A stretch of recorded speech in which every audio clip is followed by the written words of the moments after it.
Hello guys, good morning. അപ്പോൾ ഇന്ന് വിജയദശമിയാണ്. ഇന്ന് നമ്മുടെ ജാൻവിക്കുട്ടി അരിയിൽ ആദ്യാക്ഷരം കുറിക്കാൻ പോവാണ് കേട്ടോ.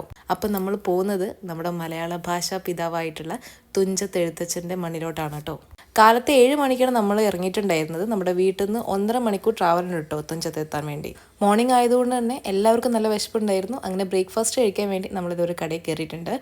ഞാൻ എപ്പോഴും പറയുന്ന പോലെ തന്നെ ഗീ റോസ്റ്റാണ് പറഞ്ഞിട്ടുണ്ടായിരുന്നത്. അച്ഛൻ മസാല ദോശ കഴിച്ചു. പിന്നെ അമ്മൂമ്മയും 2 വടയിൽ ഒതുക്കി കേട്ടോ. ഇവിടെ കാർ പാർക്കിംഗ് ഒക്കെ ഇവർ സൗകര്യം ചെയ്തുകൊണ്ട് തന്നെ നമ്മൾ അത്രത്തോളം ബുദ്ധിമുട്ടിയില്ല കേട്ടോ. അങ്ങനെ വണ്ടിയൊക്കെ പാർക്ക് ചെയ്ത് നമ്മളിത് അകത്തോട്ട് കയറുകയാണ്. കേരളത്തിന് പ്രധാനപ്പെട്ട എഴുത്തിനത്ത് സെൻറ്റർ ആയതുകൊണ്ട് തന്നെ അത്യാവശ്യം നല്ല രീതിക്ക് തിരക്കുണ്ടായിരുന്നു കേട്ടോ. നമ്മൾ എത്തിയ സമയത്ത് ക്യൂ ഒന്നും നിൽക്കേണ്ടി വന്നില്ല. ഇവിടെ 2 ഭാഗങ്ങളിലാണ് അരിയിൽ എഴുതിക്കുന്നുണ്ട്. ഇതാണ് പ്രധാന മണ്ഡപം. ഇവിടെ എഴുത്താശന്മാരാണ് കുട്ടികളെ അരിയിൽ എഴുതിക്കുന്നത്. സരസ്വതി മണ്ഡപത്തിൽ സാഹിത്യകാരന്മാരുണ്ട് കേട്ടോ. രജിസ്ട്രേഷൻ കഴിയുമ്പോൾ നമുക്ക് അക്ഷരമാലയുടെ ബുക്കൊക്കെ കിട്ടും കേട്ടോ. പിന്നെ ഒരു പ്രമാണപത്രം കൂടി കിട്ടും. സത്യം പറഞ്ഞാൽ സന്തോഷവും സങ്കടവും കൂടി ഒരുമിച്ച് വന്ന നിമിഷമായിരുന്നു കേട്ടോ. ഏതൊരു അച്ഛനും അമ്മയ്ക്കും ഉണ്ടാവുന്ന പോലെ തന്നെ ഭയങ്കര എക്സൈറ്റഡ് ആയിരുന്നു ഞങ്ങളും. കാരണം നമ്മുടെ കുട്ടി അറിവിൻ്റെ ലോകത്തേക്ക് ആദ്യമായിട്ട് കാലെടുത്ത് വെക്കുകയാണ്. അതും നമ്മുടെ ഭാഷാപിതാവിൻ്റെ മണ്ണിൽ നിന്നായതുകൊണ്ട് അതിൻ്റെ ഒരു സന്തോഷം വേറെ തന്നെയാണ് കേട്ടോ. ഹരിശ്രീ കുറിച്ച് കഴിഞ്ഞ് എഴുത്താശൻ നമുക്ക് അക്ഷരമാല തരും കേട്ടോ. ഇത് കാണാൻ താളിയോല പോലെ ഇരിക്കുന്നുണ്ടായിരുന്നേ. അങ്ങനെ എഴുത്താശാന്റെ കൈയും പിടിച്ച് ജാൻവിക്കുട്ടി ഇതേ അറിവിൻ്റെ ലോകത്തോട്ട് കടന്നിട്ടുണ്ട്. എഴുത്തിനിരുത്തുമ്പോൾ ഫോട്ടോഗ്രാഫേഴ്സ് എല്ലാം നമ്മൾ ഫോട്ടോസൊക്കെ എടുത്തിട്ടുണ്ടായിരുന്നു. സോ നമ്മൾ ബില്ലൊക്കെ അടച്ച് നമുക്ക് ഫോട്ടോ കിട്ടിയിട്ടില്ല. കിട്ടിയാൽ ഞാൻ പോസ്റ്റ് ചെയ്യാം കേട്ടോ.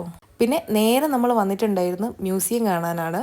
BA MA B.Ed ഞാൻ പഠിച്ച മേഖലകളെല്ലാം ഹിസ്റ്ററി ബേസ് ആയതുകൊണ്ട് തന്നെ ഇതിനോടൊക്കെ ഒരു അനുകമ്പ കൂടുതലാണ് കേട്ടോ എനിക്ക്.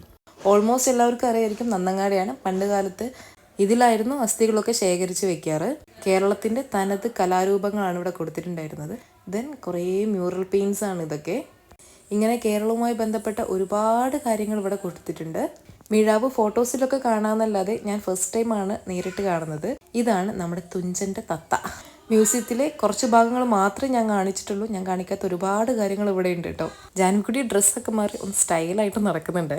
തൊട്ടടുത്തായിട്ട് ഒരു ക്ഷേത്രമുണ്ട്. ഇവിടെ നമ്മൾ പോയി ഇവിടെ ഭയങ്കര തിരക്കായിരുന്നു കേട്ടോ. ഇതാണ് കാഞ്ഞിരി മരം. കാഞ്ഞിരി മരത്തിന് പൊതുവെ കയ്പാണ് ഉണ്ടാവാറ്. അറിവിൻ്റെ മധുരത്താൽ ഈ ഇലയും മധുരിച്ചു എന്നാണ് നമ്മുടെ എഴുത്തച്ഛൻ പറഞ്ഞിട്ടുള്ളത്. അങ്ങനെ കാഞ്ഞിരി മരത്തിൻ്റെ ചോട്ടിലെ മണ്ണിൽ നിന്ന് നമ്മൾ ഹരിശ്രീ കുറിക്കും കേട്ടോ. ഇതിന് തൊട്ടടുത്തായിട്ട് കുളം ഉണ്ടായിരുന്നു. അങ്ങനെ അതെല്ലാം കണ്ട് നമ്മളിതേ അവിടെ നിന്ന് തിരിച്ചിറങ്ങിയിട്ടുണ്ട്. പിന്നെ നമ്മുടെ എപ്പോഴത്തെയും ഫേവറേറ്റ് ആയിട്ടുള്ള ഷോപ്പിങ്ങിലോട്ട് കടന്നു.